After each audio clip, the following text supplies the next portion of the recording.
Hi friends, எல்லாரும் எப்படி இருக்கீங்க? நல்லா இருக்கீங்க நினைக்கிறேன். எல்லாருக்கும் ஒரு சூப்பரான டே. அண்ட் ஃபர்ஸ்ட் ஆஃப் ஆல் இந்த வீடியோக்குள்ளே போகிறதுக்கு முன்னாடி இன்னைக்கு இனிய சுதந்திர தின நாள் வாழ்த்துக்கள் and happy independence day. And நம்ம நாட்டுக்கு சுதந்திரத்துக்காக போராடின நிறைய தியாகிகள், உயிரை விட்ட நிறைய முன்னோர்கள், நம்ம பாட்டேன் கூட்டேன் யாராக இருந்தாலும் அவங்க எல்லாரையும் வணங்கிட்டு இந்த டேவும் நல்ல டேவாக இருக்கட்டும், எல்லா டேவும் சூப்பரான டேவாக இருக்கட்டும்னு சொல்லிட்டு இன்னைக்கு இந்த வீடியோக்குள்ளே போகலாம். அண்ட் நம்ம 90s கிட்ஸ் அப்படிங்கிறதுனால நமக்கு இன்னொரு விஷயம் ஒன்று இருக்குது. இன்னைக்கு சுதந்திர தினம் அப்படின்னா சின்ன வயசாக இருக்கப்போ ஸ்கூலில் போனாங்க, மிட்டாய் தருவாங்க, கொடி ஏற்றுவாங்க. அதெல்லாம் தாண்டி கேடிவிலையோ சன் டிவிலையோ நம்ம அர்ஜுன் சாரோட ஜெயஹிந்த் படம் போடுவாங்க. அது எத்தனை பேர் 90s கிட்ஸ் பார்த்துட்டு இருக்கீங்க? அவங்களுக்கு எத்தனை பேருக்கு அந்த சைல்டுஹுட் மெமரி இருக்குங்கிறத கமெண்ட் பண்ணுங்க. அண்ட் வாங்க வீடியோக்குள்ள போகலாம். அந்த வீடியோ என்ன நீங்கள் ஃபஸ்ட்டு பார்த்துருப்பீங்க டைட்டில். அண்ட் தங்கராமோட ரிவ்யூ தான் பார்க்க போகிறோம். அண்ட் மறக்காம புதுசாக நம்ம சேனலுக்கு வரவங்க லைக், ஷேர், கமெண்ட், சப்ஸ்கிரைப் எல்லாம் பண்ணிட்டு வாங்க. நீங்கள் பண்ணால் மட்டும்தான் நம்மளால உருவாக முடியும். அண்ட் வாங்க வீடியோக்குள்ள போகலாம்.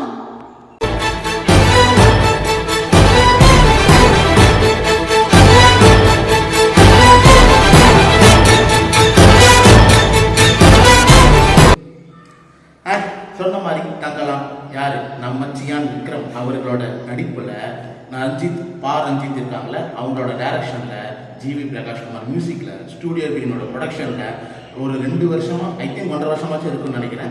ரொம்ப நாளாக எதிர்பார்த்திருக்கிற ஒரு படம் தங்கலாம். பிகாஸ் இந்த படத்துக்கு சியான் சாரோட எஃபோர்ட் அண்ட் சியான் சாரோட கெட்டப் அந்த படத்தோட எக்ஸ்பெக்டேஷனுக்கு மிகப்பெரிய ப்ளஸ்ஸாக இருந்துச்சு. அண்ட் இந்த படத்தை இன்னைக்கு தான் பார்த்துட்டு வந்தேன். அந்த பார்த்துட்டு வந்தது வேகத்தோட வெறியோட உங்களுக்கு இந்த வீடியோ பற்றி பேசிடுறேன். அண்ட் நீங்கள் யாராவது படத்தை பார்க்கல அப்படின்னா மறக்காம தேட்டரில் போய் பாருங்க. பிகாஸ் தேட்டரில் சப்போர்ட் பண்ணால் தான் தேட்டரை நம்பி இருக்கிற குடும்பமும் வரும், அண்ட் சினிமாவை நம்பி இருக்கிற குடும்பமும் வளரும், அண்ட் எல்லாருக்கும் அது யூஸ்ஃபுல்லாக இருக்கும். அண்ட் நிறைய படத்தை நம்ம வந்து தேட்டரில் பார்க்கறத விட்டுட்டு ஓடிடியில் பார்த்துட்டு சில விஷயத்தை கிண்டலும் பண்ணுறோம், சில விஷயத்தை பாராட்டவும் செய்யணும். ஸோ அப்படிலாம் தப்பு பண்ணாமல் தேட்டரில் போய் பார்த்துட்டு அது உங்களுக்கு பிடிச்சிருக்கு பிடிக்கல, பட் நம்ம வந்து தேட்டரில் போய் பார்த்துக்கணும். ஓகேங்களா? அதுக்கப்புறம் ஓட்டியில் நல்லா இருந்தாலும் பார்க்குறவங்க பார்த்துக்கோங்க. ஓகேங்களா? ஏன்னா தேட்டருக்கு போகிற ஆடியன்ஸ் குறைஞ்சிட்டோம், அதுங்கதான் உண்மை. அப்படின்னா நம்ம தங்கலான் அப்படிங்கிற பற்றி பார்த்துருந்தோமா, இந்த படம் இப்போ ரிலீஸ் ஆகும் சொல்லிட்டு இந்த படத்துக்கும் நிறையா பிரச்சனைகள் போயிட்டே இருந்துச்சு. ஆனால் ஒரு வழியாக இன்னைக்கு August 15, 2024 அன்னைக்கு சுதந்திர தினத்துக்கு ரிலீஸ் ஆயிடுச்சு. அண்ட் நிறையா ஸ்க்ரீன்ஸ் ரிலீஸ் ஆச்சு. அண்ட் நிறையா ஊரில் நிறையா தேட்டர் வந்து ஹவுஸ்ஃபுல்லாக ஆச்சு. பிகாஸ் இது ஒரு 2-3 நாளைக்கு முன்னாடி ஒரு ப்ரெஸ் மீட் ஒன்று பார்த்துருப்பீங்க. சியானை பார்த்து உங்களோட ஃபேன் பேஸ் என்ன அப்படிங்கிற மாதிரி ஒரு ரிப்போர்ட் எடுத்து கேட்டுட்டாங்க. அதுக்கு ரிப்ளை பண்ணுற விதமாக இன்னைக்கு சியான் ஃபேன்ஸோட செலிப்ரேஷன் பக்காவாக இருந்துச்சு. காலையில் 9 மணிக்கு ஃபர்ஸ்ட் ஷோ, நம்ம 8:50 தேட்டருக்கு போனோம். தார தப்பட்ட ட்ரம்ஸ் வெடி அது இதுன்னு மஜாவாக செலிப்ரேட் பண்ணாங்க. செலிப்ரேட் பண்ணிட்டு தேட்டருக்குள்ள போனாங்க. அண்ட் படம் போட ஆரம்பிச்சதுலேருந்து முடிகிற வரைக்கும் அந்த ஒரு எக்ஸ்பெக்டேஷன் இருந்துச்சு. பிகாஸ் படம் போடுற தீம் மியூசிக் இருக்குல்ல, நீங்கள் உள்ளே போன வகைக்கு ஜிவி பிரகாஷ் குமார் உள்ள நுழைஞ்ச வகைக்கு நம்மளை என்கேஜாக வச்சுருப்பாரு. உள்ள நுழைஞ்சதுலேருந்து என்கேஜாக வச்சுக்கிறதுக்கு ஒரு பிஜேபி ஜிவி பிரகாஷ் குமார் கொடுத்துருப்பாரு. அவரை பற்றி நம்ம அப்படியே பின்னாடி பேசுவோம். And first of all Chiyaan Vikram sir அவரை வந்து நம்ம செலிப்ரேட் பண்ண மறந்துடக்கூடாது. அவர் பட்ட கஷ்டம் அவ்வளோ கஷ்டப்பட்டிருக்காரு, அவ்வளோ உழைச்சிருக்காரு. இப்போன்னு இல்லை, சேது படத்துக்கு முன்னாடி வரைக்கும் அவருக்கு ஒரு ரெகக்னேஷனே கிடைக்கல. அதுக்கப்புறம் 1999 சேதுக்கு அப்புறம் 2000லேருந்து 2004-05 வரைக்கும் சாமி விக்ரம் அந்நியன் அப்படிங்கிற படம், சாமி விக்ரம், சாமி அந்நியன், ஜெமினி அண்ட் அந்த மாதிரி படங்கள் எல்லாம், தில் தூள் அப்படிங்கிற படம்லாம் கொடுத்து மிகப்பெரிய பிளாக் பஸ்டர் கொடுத்து ஒரு மிகப்பெரிய ரசிகர் பட்டாலும் பிளஸ் ஒரு செமையான கமர்ஷியல் ஹீரோவாக இருந்தார் சியான் விக்ரம் அவர்கள்.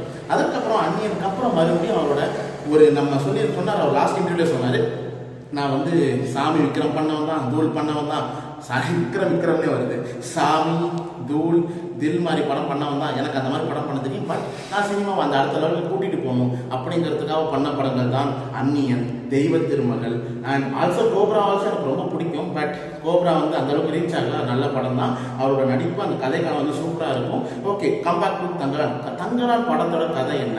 ஒன்றும் இல்லை, நம்ம பிஃபோர் இண்டிபெண்டன்ஸ் சுதந்திரத்துக்கு முன்னாடி நம்ம இந்தியாவில் இருந்த மக்களை வெள்ளைக்காரவங்க தங்கத்துக்காக அழைச்சிட்டு போய் என்னென்ன கொடுமைப்படுத்தினாங்க, அங்கே என்னென்ன நடந்துச்சு அப்படிங்கிறத வந்து ஒரு நிறையா ஃபேண்டசியோட கலந்து சொல்லியிருப்பாங்க இந்த படம். ஃபர்ஸ்ட் ஆஃப் ஆல் இந்த படத்தில் சியான் விக்ரமோட ஆக்டிங் அப்பா மனுஷன் பின்னி எடுத்துட்டாரு. உண்மையாக சொல்லணும், இந்த படத்தோட பாசிட்டிவே சியான் விக்ரமோட ஆக்டிங் தான். தலைவன் பிரிச்சிட்டாரு. என்ன நடிப்புங்க, மனுஷன் வேற லெவலு உசுரை கொடுத்து நடிச்சிருக்காரு. எக்ஸ்பிரஷனாக இருக்கட்டும், வாய்ஸாக இருக்கட்டும், அண்ட் அவரோட பாட்டு இந்த மூவி எவ்வளோ பிக்குங்கிறத நீங்கள் தேட்டரில் போய் பார்க்குறப்ப உங்களுக்கு தெரியும். அதுக்கப்புறம் ஹீரோயின் பார்வதி, அவங்க நம்ம மரியாதையில் பார்த்தோம், எப்படி இருந்தாங்க, இன்னும் கொஞ்சம் நேரம் இருந்தால் தான் என்ன அப்படிங்கிற பாட்டு மாதிரிலாம் பார்த்துட்டு அவங்க அதுக்கப்புறம் சார்லியும் இருந்தாங்க. அதுக்கப்புறம் அவங்க அந்த மாதிரி ரோலில் பார்த்துட்டு இந்த மாதிரி ஒரு ரோலில் பார்க்குறதுலாம் நினச்சா பார்க்க முடியல, வேற லெவலில் நடிச்சிருந்தாங்க. அண்ட் அவங்களோட பார்ட்டும் சூப்பராக இருந்துச்சு. அதுக்கப்புறம் மாளவிகா அவங்க மாஸ்டரில் பார்த்துருப்பீங்க. அதுக்கப்புறம் அவங்களோட டிரான்ஸ்லேஷன் இந்த படத்துல கெட்டப்பாக இருக்கட்டும் அண்ட் அவங்களுக்கு கொடுத்த ரோலாக இருக்கட்டும் ரொம்ப ஒரு ஸ்ட்ராங்கான ரோல் தான் நான் சொல்லுவேன். அதுக்கப்புறம் ஆஸ் யூஷுவல் பசுபதி சார், அவர் அப்பையிலேருந்து சூப்பராக நடிச்சிட்டு இருக்காரு. அவரும் ஒரு சிறந்த கலைஞர், அவரோட நடிப்பும் நல்லா இருந்துச்சு. அதுக்கப்புறம் அந்த மெட்ராஸில் ஜானி அவரும் இதில் நடிச்சிருக்காரு. எல்லாரோட நடிப்பும் சூப்பராக இருந்துச்சு. ஓகே, படத்தோட ஸ்டோரி சூப்பர் ஸ்டோரி, அதே மாதிரி ஸ்க்ரீன் பிளேயும் நல்லா இருந்துச்சு. அண்ட் இன்னொரு விஷயம் என்னன்னா, இந்த படத்துல கண்ணுக்கு தெரியாத ஒரு ஹீரோ இருப்பார், சியான் விக்ரம் சொல்லியிருப்பாரு. அது உண்மைதான். மிஸ்டர் ஜிவி பிரகாஷ்குமார், ஜிவி ப்ரோட மியூசிக் அல்டிமேட்டா இருந்துச்சு. ஒரு வெறியத்துல வந்து ஒரு பிஜிஎம்மா இருக்கட்டும் அண்ட் சாங்ஸா இருக்கட்டும் அண்ட் சில பல விஷயங்கள் ரொமான்ஸ் பிஜிஎம்லாம் இருக்கும், அதெல்லாம் சூப்பரா இருக்கும். டைட்டில் கார்டு போற ஆரம்பிச்சதுலேருந்து படம் முடிவு வரைக்கும் அவரோட பிஜிஎம் வந்து படத்துல நின்று பேச நீங்க மறக்காம போய் பாருங்க, ஃபீல் பண்ணுங்க. தேட்டர் எக்ஸ்பீரியன்ஸை மறக்காம நீங்க தேட்டர் எக்ஸ்பீரியன்ஸ் போய் ஃபீல் பண்ணி தான் ஆகணும். அண்ட் அப்போதான் அதோட ஃபீல் நமக்கு கிடைக்கும். அண்ட் அவர் வந்து கண்ணுக்கு தெரியாத ஒரு ஹீரோ, அவரோட growth இன்னும் அதிகமாக இருக்கும்னு நினைக்கிறேன். இந்த மாதிரி அவர்லாம் அண்டர் ரேட்டட் மியூசிக் டைரக்டர், இன்னும் அவரோட growth பெருசாக இருக்கும். 1000 பார்த்துருங்க, அது எவ்வளோ பெரிய படம். அதில் அவரோட மியூசிக் நின்று பேசல, அந்த மாதிரி இதில் நின்று பேசியிருக்கு. ஜிவி பிரகாஷ்குமார் ப்ரோக்கு ஒரு ஹேட்ஸ் ஆஃப். அதுக்கப்புறம் நீங்கள் அப்படியே வந்தீங்கன்னா ஸ்க்ரீன் பிளே சூப்பராக பண்ணியிருந்தாரு ரஞ்சித் அவர்கள். அண்ட் கதைக்களமும் நல்லா இருந்துச்சு. அண்ட் இது ஒரு ட்ரூ ஸ்டோரி பேஸ்டு இன்சிடென்ட் அப்படின்னு சொல்லிட்டு மென்ஷன் பண்ணியிருந்தாங்க. கடைசியில் அதற்கான ப்ரூஃப்ஸும் போடுவாங்க. நீங்கள் மறக்காமல் படம் முடிக்கிறப்ப எனக்கு டிஸ் பாருங்க, உங்களுக்கு தெரியும். அண்ட் அதுக்கப்புறம் இந்த படத்தில் இன்னொரு ப்ளஸ் பாயிண்ட் என்னன்னா, சினிமாட்டோகிராஃபி அண்ட் லைட்டிங் பக்காவாக இருந்துச்சு. செட்டு ஆர்ட் ஒர்க்லாம் செமையாக பண்ணியிருந்தாங்க. அவங்க எல்லாருக்கும் செமையான ஒரு விஷயம். அண்ட் இந்த படத்தில் இருந்த எனக்கு லைட்டாக மைனஸாக பட்ட ஒரு விஷயம் என்ன அப்படின்னா, விஎஃப்எக்ஸ் மட்டும்தான். விஎஃப்எக்ஸ் மட்டும் எனக்கு மைனஸாக பட்டுச்சு. அதை மட்டும் கொஞ்சம் சரி பண்ணியிருக்கலாம்னு நினைக்கிறேன். மற்றபடி இந்த படம் பக்காவான ஒரு படம், ஒரு என்டர்டெய்னராக இருக்கட்டும், ஒரு ஸ்டோரியாக இருக்கட்டும். அண்ட் அதை தாண்டி நிறைய ஒரு வசனங்கள்லாம் அவர் வச்சிருப்பாங்க, நீங்கள் போய் பாருங்க, அது எல்லாம் நல்லா இருந்துச்சு. அண்ட் அந்த படத்தில் வந்து இன்னொரு ப்ளஸ் பாயிண்ட் அப்படி என்ன நீங்கள் பார்த்தீங்க அப்படின்னா, அந்த படம் சொல்ல வர கருத்து என்ன கருத்து சொல்கிறாங்க அப்படின்னா, நம்ம நாட்டு வளத்தை நம்ம தான் பாதுகாக்கணும், அதை வந்து யாரையும் எடுத்துகிட்டு போகக்கூடாது, யாரையும் அழிக்கவும் விடக்கூடாது அப்படிங்கிற ஒரு விஷயத்த கரெக்டாக ஸ்ட்ராங்காக பதிய வச்சிருக்கலாம். பட் அந்த இடத்துல வந்து அந்த விஷயம் இருக்குல்ல, நாட்டோட வளத்தை வந்து யாரும் எடுக்கக்கூடாது அப்படிங்கிற ஒரு விஷயத்த எனக்கு வந்து இன்னும் ஸ்ட்ராங்காக சொல்லியிருக்கலான்னு எனக்கு தோணுச்சு. அந்த ஸ்டோரியோட பிளாட் தான் தங்கத்தை தோண்டி எடுக்கணும், பட் அதனால என்னென்ன ஆபத்து வருது, மலையை தோன்றதுனால என்ன பிரச்சனை வருங்கிறதுனால கூட சொல்லியிருப்பாங்க. பட் இயற்கையை பாதுகாக்கணும், நாட்டு வளத்தை பாதுகாக்கணும் அப்படிங்கிறத அவங்க சொல்ல வந்திருப்பாங்க. ஸோ அதை இன்னும் ஸ்ட்ராங்காக சொல்லியிருக்கலாம். சில இடத்துல எமோஷன்லாம் ஒர்க் ஆகல. உண்மையாக சொல்லணும்னா படம் பார்த்தீங்கன்னா தெரியும், ஒரு குழந்தை வந்து பாம்பு கடிச்சிடும், அந்த இடத்துல வந்து ஒரு எமோஷன் ஒர்க் ஆகல. அதே மாதிரி இந்த படத்தில் வந்து நீங்கள் பார்த்தீங்க அப்படின்னா, ஃபர்ஸ்ட் ஹாஃப்ல வந்து நிறைய 1001 படம் இருக்குல்ல, அந்த படத்தில் வர மாதிரி டிராப்ஸ் மாதிரி ஸ்னேக்ஸ்லாம் வரும். ஸோ அந்த சீன் வந்து ரிசம்பிள் ஆச்சு. அண்ட் இன்னொரு விஷயம் அப்படின்னா, ஃபர்ஸ்ட் ஹாஃப்ல நிறைய வசனம் வந்து பேசுறாங்க கேமரா முன்னாடி. ஐ திங்க் லைவ் அப்படின்னு நினைக்கிறேன், எக்ஸாக்டா தெரியல, தப்பா இருந்தால் கமெண்ட் பண்ணுங்க. அண்ட் அந்த இடம்லாம் வந்து நிறைய டைலாக்ஸ் வந்து புரியல, காதுலேயே விழுகலை. அது எனக்கு மட்டும் தான் அப்படி நினைக்கிறேன், இல்லை எல்லா தேட்டர்லையும் அப்படிதான் தெரியல. நிறைய பேரோட கேட்டேன், என் ஃப்ரெண்ட்ஸில் வேறு தேட்டரில் பார்த்தாங்க, அவங்கள கேட்டால் அவங்க தான் சொன்னாங்க. அண்ட் அந்த ஃபர்ஸ்ட் ஹாஃப்ல மட்டும் சில பல இடத்துல வந்து டைலாக்ஸ் வந்து காதில் கேட்கல. அண்ட் ஃபர்ஸ்ட் ஹாஃப் சரசரன்னு போயிடுச்சு, அதெல்லாம் வந்து விஷுவல்ஸ்லாம் செம்மையாக போயிட்டு டக்கு டக்குன்னு முடிஞ்சிச்சு. செகண்ட் ஹாஃப்ல அங்கங்கே லிட்டில் பிட் லேக் ஆச்சு, பட் போர் அடிக்கல. படம் சூப்பராக தான் போச்சு, கான்செப்ட் நல்லா தான் இருந்துச்சு. அண்ட் அதுக்கான ப்ரூஃப்ஸும் போடுவாங்க, நான் முன்னாடி சொன்ன மாதிரி.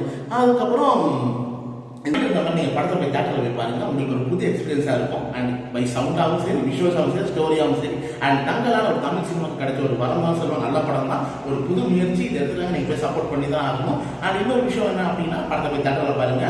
அண்ட் சியான் சார் உங்களுக்கு சொல்லி ஆகணும், யூ டிட் இட் கேட்டுட்டீங்க.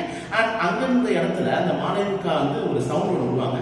ஸோ நீங்கள் வந்து அதை ரியலைஸ் பண்ண அந்த இடம் வந்து லைட்டாக வந்து ஓவர் சவுண்டாக இருந்துச்சு அப்படின்னா, நிறைய பேருக்கு வந்து அந்த சவுண்டு வந்து கேட்க முடியாமல் இருக்கும். பிகாஸ் சவுண்ட் இரிட்டேஷன் உள்ளவங்களுக்கு மட்டும் சொல்கிறேன். ஆனால் மற்றபடி படம் சுற்ற படம் தான். ஆனால் அதே மாதிரி படத்தில் அதே மாதிரி தான் நிறைய பிளட் தெரிக்கிற சீன், நிறைய ட்ரீட் பண்ணுற சீன், வெட்டுற சீன், அந்த மாதிரிலாம் இருக்கும். சரி, அதை வந்து நீங்கள் பார்க்குறீங்க அப்படின்னா நீங்கள் தைரியமாக பாருங்க. அண்ட் 18+ உள்ளவங்க படத்தை பாருங்க. அண்ட் ஃபேமிலி போய் பார்க்கலாம், சில்ட்ரன்ஸ் அவாய்ட் பண்ணிடுங்க. அதுக்கப்புறம் 18+க்கு மேலே உள்ளவங்க எல்லாருக்கும் இந்த படத்தை பாருங்க.